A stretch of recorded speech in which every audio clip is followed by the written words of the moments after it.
welcome everybody. I know it is a messy, nasty day outside, but I really appreciate everybody being here. Welcome to Compass Church Pocomoke. We have several guests this morning, family members in town. I don't think it's an accident that the topic this morning is building relationships in family. So that's just, it's really amazing to me, honestly. So, before we jump in, I do want to let everybody know about the Connect cards. You should have these on your table in the little caddies. This is for you to connect with us. Let us know who you are, what you thought of the service, if you have prayer requests, if you want to talk to a pastor. Just fill those out, put information on those. Make sure you include your cell phone number so I can text you. That's what they're for. They're so that you can connect and communicate with us.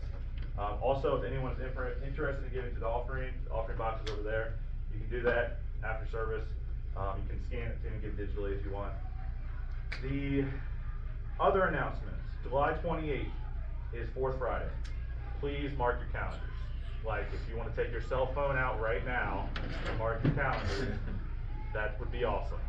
July 28th, we're going to be downtown. We're helping with that event. Hopefully it won't get stormed out right now based off the weather we've been having. Who knows? But it would be a great opportunity for us to just pour into the community, be there for a lot of the young families and people, different people that will be at this event. And we're just going to give out free popcorn. We're going to give out prayer if people want prayer, and we're going to just love on people. Some of the ideas we had previously were face paint and stuff like that. We can even do some of that. We've got games and stuff as well, prizes.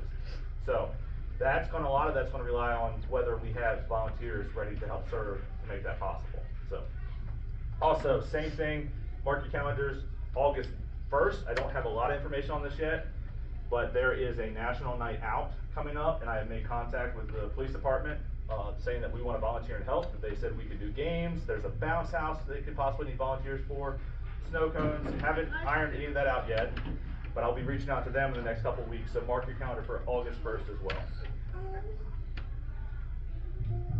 Next one, this is a hard announcement to make, but I want to still mention it in case no one knows. We lost Trey this week. Trey Wilson passed away on Monday. His funeral was yesterday. Very hard, but we know he's with Jesus. So it's a beautiful service yesterday. So it was an honor. Gordon and I were both part of it. It was a great thing to be able to just remind everybody that he's with Jesus. So, hey guys, come on in. And we want to thank our church family right now. I know you all don't know us real well, but we felt your love, and we felt your prayers, and we really want to make it through this week together. So thank you all so much. This week has been a testimony to what it means to be a church, to be God's church. And so, thank everybody for just your love, support, those of you who made dishes and sent stuff, and it's been awesome. We're here for each other, and that's what it's about. It's about the community we're building in this community. So thank you guys for that. Also, next week I will be out of town part of the week. I don't really know yet. It's weird. We're supposed to go on vacation. Supposed to be down in Williamsburg with family. Trying to make it happen. Everything looks good as of right now, but if you need me, reach out. If I can't take care of it, I'll send you to Gordon or somebody else, or the pastors up at Salisbury are always willing to help with things too if something comes up. So just letting everybody know that. So if you stop by knocking my door at home, I'm not there this week. So that pretty much concludes announcements. Before we go any further though, I want to be completely transparent about a couple of things. This message was on my heart all week, but it wasn't put down until late last night. And a lot of that has to do with the fact that I was doing Compass Church ministry this week. And I say that because I ministered to multiple families this week, and I was living out our vision. Our vision is to point people to Jesus. And we do this through reaching, discipling, and serving.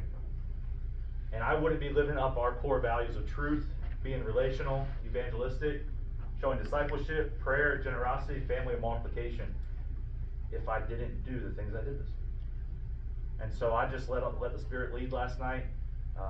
God laid on my heart the prodigal son is what we're going to talk about this morning.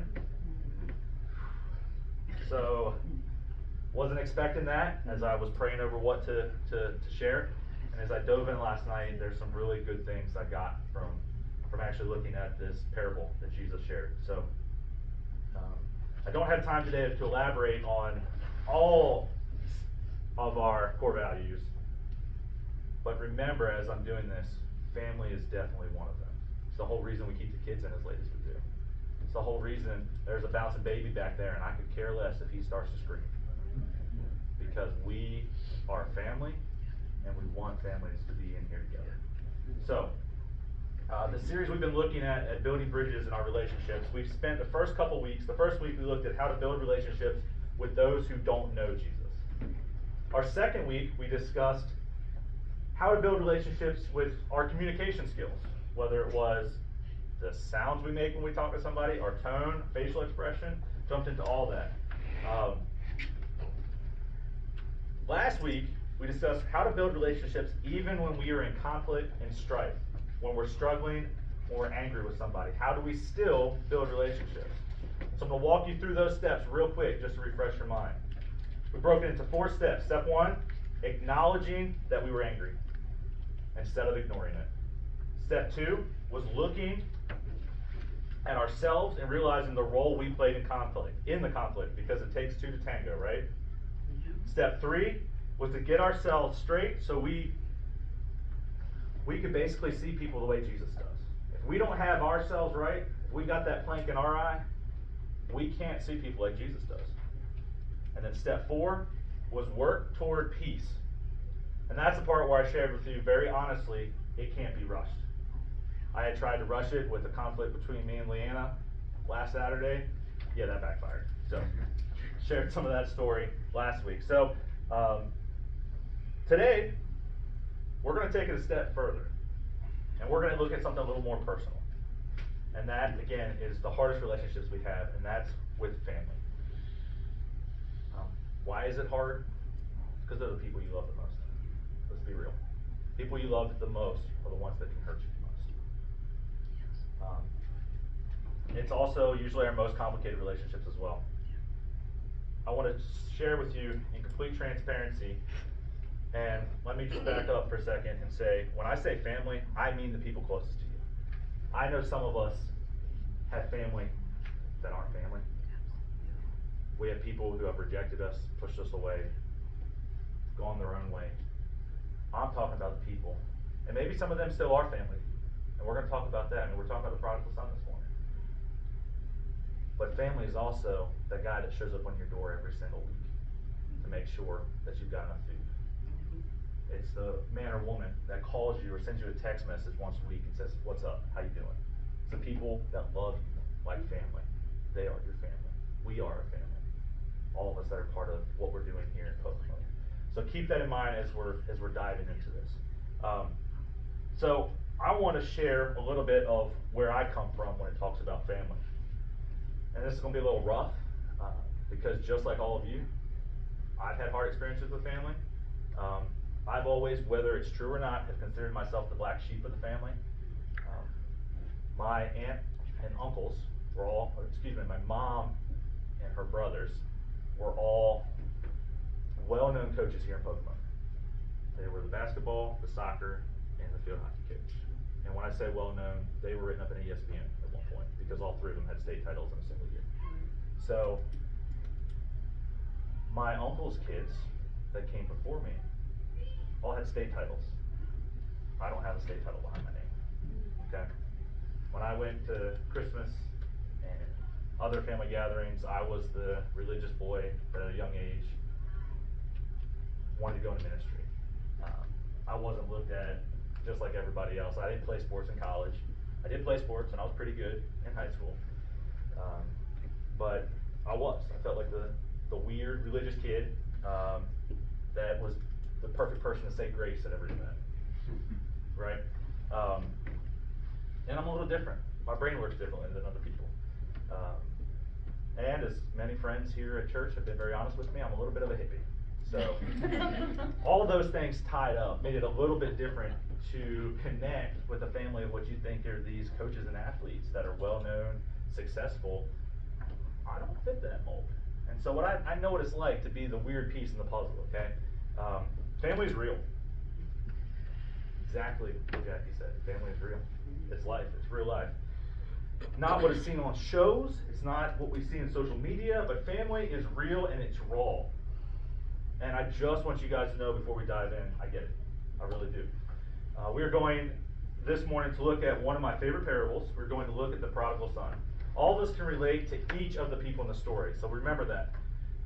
I'm not saying anybody in here is any one person, because in our life we almost connect with all the people, whether it's the younger son, the older son, the father, or even the servants and stuff that are watching the whole thing happen from the outside. All of us can relate to all of those people. Sometimes, like I said, sorry, ignore that sometimes. So we're ready to jump in? Yes. You guys ready? Okay, let's go. So we're going to look at Luke 15:11. If you want to follow along, they're in the notes, and we have pens if anybody needs one, just let me know. So we're going to jump into Luke 15:11. I know I've talked a lot, so let's go ahead and jump in. All right, so here we go. Jesus continued. All right, stop. We need to stop right there, because when we read something in the Bible and it talks about something before, we need to know what that before thing was. We don't want to just jump in and not know the context of which we are in. So why does it start here with Jesus continued? Jesus had just told a story of a woman with 10 silver coins and that she had lost one. And he asked, doesn't she light a lamp and sweep the house until she finds it? When she does, she calls her friends together and celebrates it. Jesus then points out that the angels and God in heaven rejoice the same way when somebody returns to the Lord. Now, I get this woman, this analogy works for me. Taya just lost her Switch. Not like punishment lost it, like legit lost it, couldn't find it. And I told the girls we weren't going on vacation until they found it. So they found it yesterday. So we are still going on vacation. But I get it, I'm that person. If I lose something, I'm tearing the whole house apart. My wife is not usually happy with me, but I want to find it because it's driving me crazy. That might not be how your brain works, and Jesus knew that. So he takes it a step further, and that's what we get with the prodigal son. So now we can finally continue. Jesus continued, verse 11, there was a man who had 2 sons. We're going to see in this story that the father had 2 very different sons, and as a result, had 2 very different relationships with them. Can we not relate? Do you relate the same way with everybody in your family? Even if you're a single child or you only have one child, no. Your relationship with your spouse or your brothers and sisters or your aunts and uncles, cousins, whatever, those relationships are all different. None of us have the same relationship with each of our kids, our parents, siblings, or even our extended family. Verse 12, the younger one said to the father, Father, give me my share of the estate. So he divided the property between them. Let's stop again right here. Let's think about when do you usually receive an estate from somebody? When they die. This kid just walked into his dad's room and said, you're dead to me. Give me what's mine. That's what he basically said. He said, I'm out of here. I'm not part of this anymore. Give me what is mine, and I'm going to get out of your hair.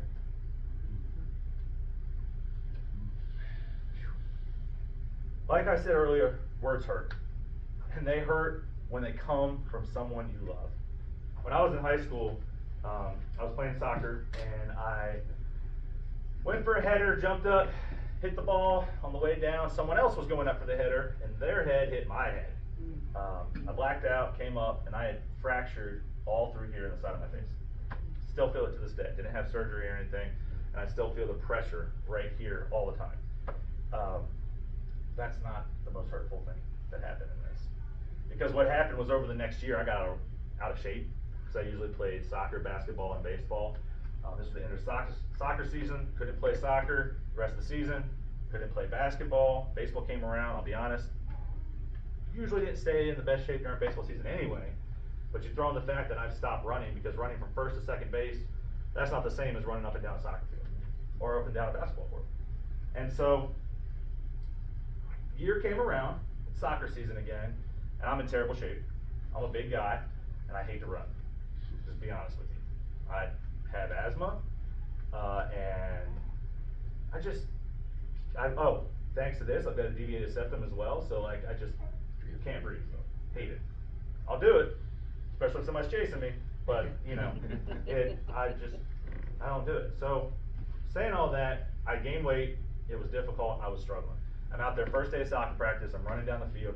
We had to run 2 miles, and there was a circuit, and it went around the exterior of all the fields. So I'm doing this, and I'm running past the field hockey field where my mom was the coach. And I'm struggling. So I get home that night, and I know what my mom was trying to do. My mom had a habit of coaching me instead of parenting me. But this is what she said to me. How am I supposed to tell my field hockey girls to keep running when my own son can't do it on the soccer team? You were an embarrassment to me today. I looked at my mom, being the stubborn teenager I was, and I said, cool, Mom, I won't embarrass you anymore. I'm going to call Uncle Alan, and I'm going to drop out of the soccer team. And I did. We didn't talk for a whole month, my mother and I. Folks, words hurt. Verse 13, not long after that, the younger son got together all he had, set off for a distant country, and there squandered his wealth in wild living. After he had spent everything, there was a severe famine in the whole country, and he began to be in need. So he went and hired himself out to a citizen of that country, who sent him to his fields to feed pigs. He longed to fill his stomach with pods that the pigs were eating, but no one gave him anything. So let me break down what's happened. He went out, took all his inheritance, spent it, wasted it, lost it, it's gone. He has nothing. All he's got is his pride right now. And you know what he does? He goes and tries to get a job. The only job he can get is feeding pigs, and he's so hungry and he's so bad off that he wants to eat the slop that is there with the pigs are eating. That's how bad it is. That's how far he's run. That's how hard he said, forget you, I'm out of here, I'm going in a different direction. And that brings me to our first point this morning. We cannot control others. We can't. There's nothing we can do. We just can't control others. We have to love. We can love others, but we can't control the people we love. Verse 17 continues, when he came to his senses, he said, how many of my father's hired servants have food to spare, and here I am starving to death? I will set out and go back to my father and say to him, Father, I have sinned against heaven and against you. I am no longer worthy to be called your son. Make me like one of your hired servants. So he got up and went to his father. So here's where he is. He realizes how bad it is, and he realizes his father treats his servants better than what he's currently being treated. He'd rather go back to his father and risk being treated as a servant because it's better. And that's our second point this morning, and I want you to hear this because it's so true. There's so much value in this. Are you ready? Make family a priority, and they will remember. When he was in a tough spot, who did he think of? His father. Because he knew how his father treated people, and he knew how he was treated by his father. And even if his father treated him the worst possible way, the lowest on the totem pole, he still knew it would be covered in love. Proverbs 22:6 tells us, start children off on the way they should go, and even when they are old, they will not turn from it. It's true. You let your kids know from a very young age, or not just your kids, any relationship you have, if you let people know that you love them, they're going to remember it. They're going to turn back to you and the things that you taught them and shared with them because they remember the love that you showed them. He knew his father treated his servants well and would definitely treat him well. This son knew his father would go out of his way and receive him back. And we're going to see exactly how that plays out. Your family will remember the love you show them, so make sure you show them love and make it a priority. This idea is found throughout the Bible, the importance of family. When we look a couple months ago and we were talking about our priorities and what does God expect our priorities to be? And we actually looked at the greatest commandments, and God said basically love him, and we broke it down to all the different ways to love him. And then we looked at what the second commandment, which was just as important, and that was to love others. God said our priorities should be in our relationships. I shared with you the order, which was God, spouse, kids, others. And then that thing, job and money and all that. Why that order? and this was so cool, this came to me last night. God's relationship models the relationship with our spouse. When God is explaining his relationship with Christ and the church, so Christ and his people, he compares it to a marriage. He says that Christ is the bridegroom and that the church is the bride. That relationship should be what is mirrored, and that love that we see when Jesus, when he died on the cross for us, is the same love that should trickle down into our relationships with our spouse. The Bible over and over again compares this relationship, and here's the cool thing. That relationship mirrors how we should treat our spouse. Our relationship with our spouse then treats our kids how their relationship should be. That's why kids come next, okay? If you don't have things right with your significant other, guess what? Your kids aren't going to learn to have good relationships. When Leanna and I have an argument or fight, however you want to describe it, I make sure the kids see us apologize to each other. I do. Because I want them to know that that's the type of relationship they should have. There should be forgiveness. And guess what happens then? And this is really cool. Your kids then take that and they model that with their relationship with other people.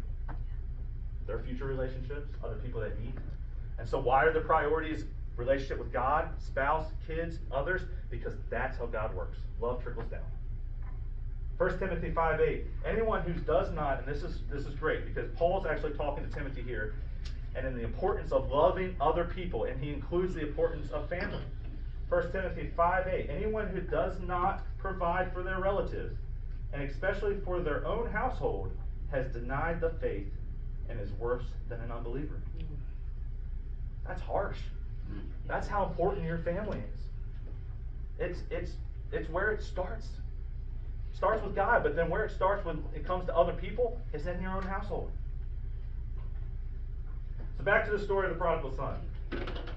And this is cool. This is actually jumping in at verse 20. It's like the second half of 20. But while he was still a long way off, his father saw him and was filled with compassion for him. He ran to his son, threw his arms around him, and kissed him. Let me just point out that this is exactly how God treats us. That's the major lesson. If you aren't sure of what's going on here, Christ is sharing that the Father, God, this is how he looks at all his children, meaning us. His love that he shows both to his, and we're going to see later, the older son, but to his younger son, that's us. The son said to him, Father, I have sinned against heaven and against you. I am no longer worthy to be called your son.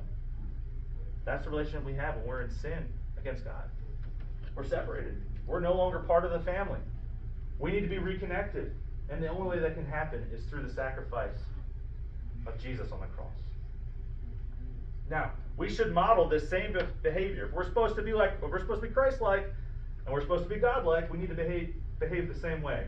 This brings us to our third point this morning, which applies to everyone, but because family hurts us the most, I want to make sure you hear it.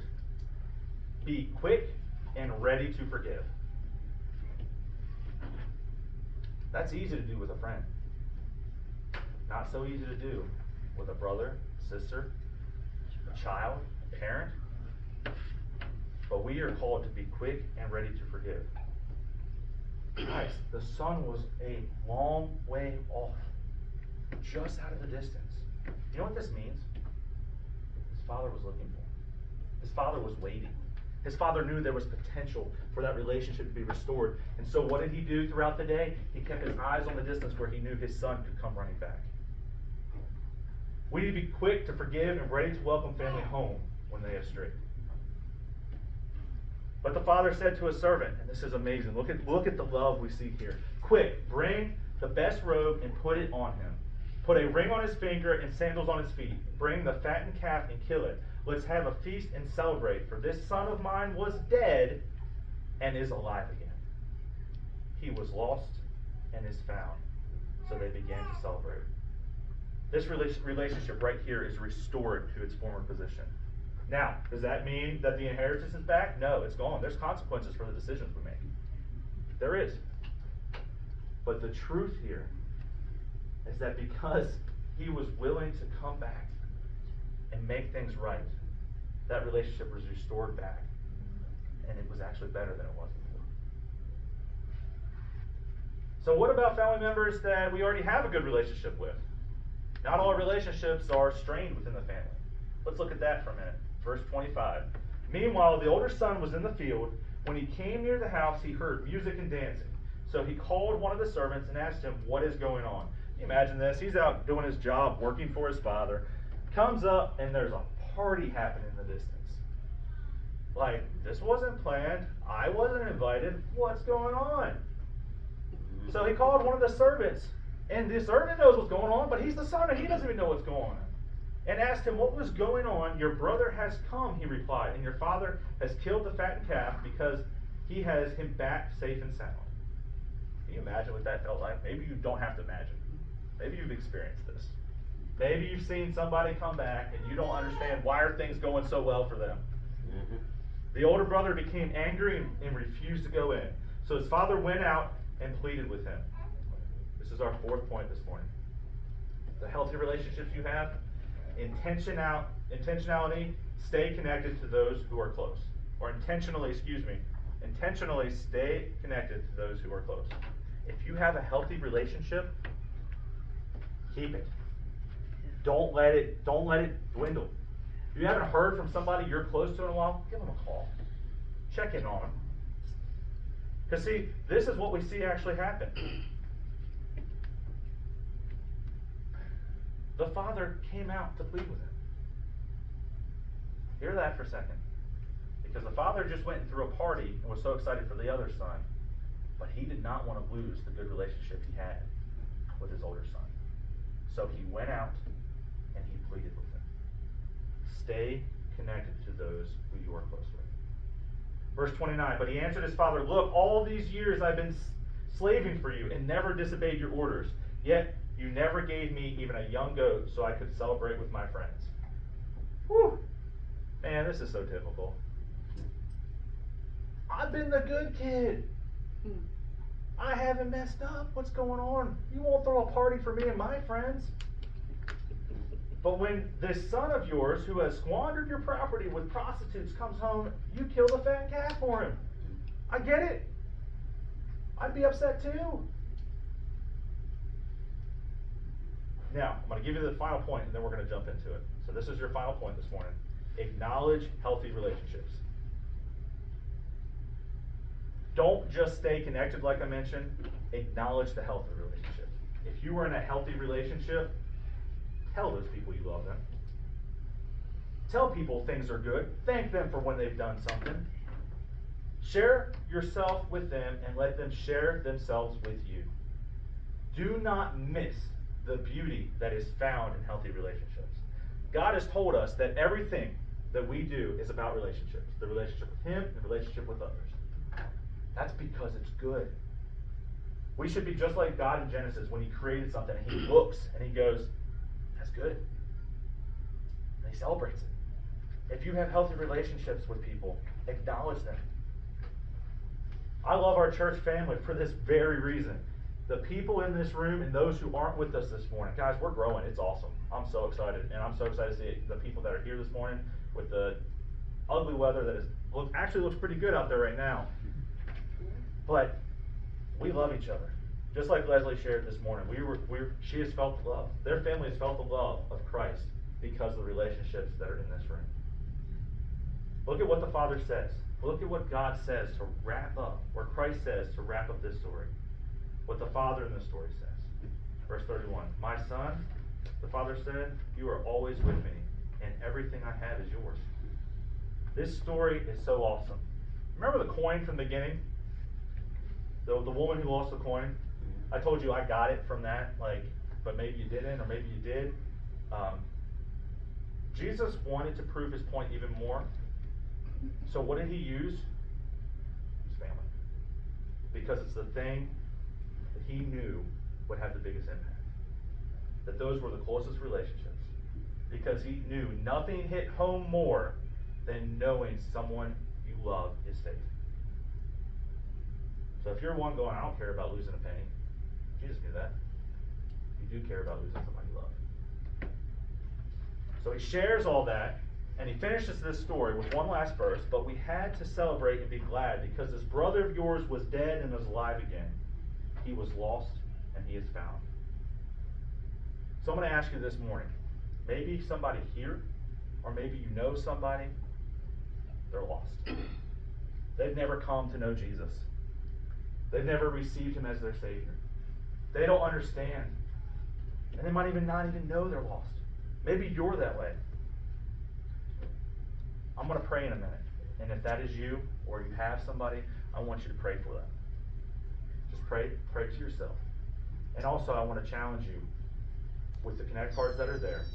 If there is a family member, we've done this before throughout this series, people were praying for, and I've been praying for you, and I reach out and say, hey, I prayed for so-and-so. If you have a family member that you're really trying to reconnect with, or you want to see God work over, please, just write it down, leave it on the Connect cards. You can drop them off over here, and I'll take them home, and I'll reach out this week and pray with you. Let you know that I'm praying for that person with you. Let's pray. Dear God, none of us are perfect. Lord, none of us are good enough at all. All of us have been disobedient and ruined our relationships with you. Just like the Father, God. Just like that prodigal son. That's why you sent your son to live the perfect life and die on the cross as an innocent man. 3 days later, he rose from the grave, proving who he was, Lord. He was your son, and he died so that we could be reconnected with you. Restored relationship with you happens through a relationship with Christ. Lord, if there's anybody here this morning that wants that relationship, or maybe wants to reconnect that relationship with God, they can pray this prayer to themselves with me right now. Heavenly Father, I've fallen short, and I'm a sinner. I've messed up. Lord, I need you in my life. I want you in my life. I accept the free gift of salvation and the ability to be reconnected to you through the death of your Son. God, I pray that you would help me be closer to you and to be more like you, to live a life like Jesus. In your Son's holy and precious name I pray. And all God's children said, amen.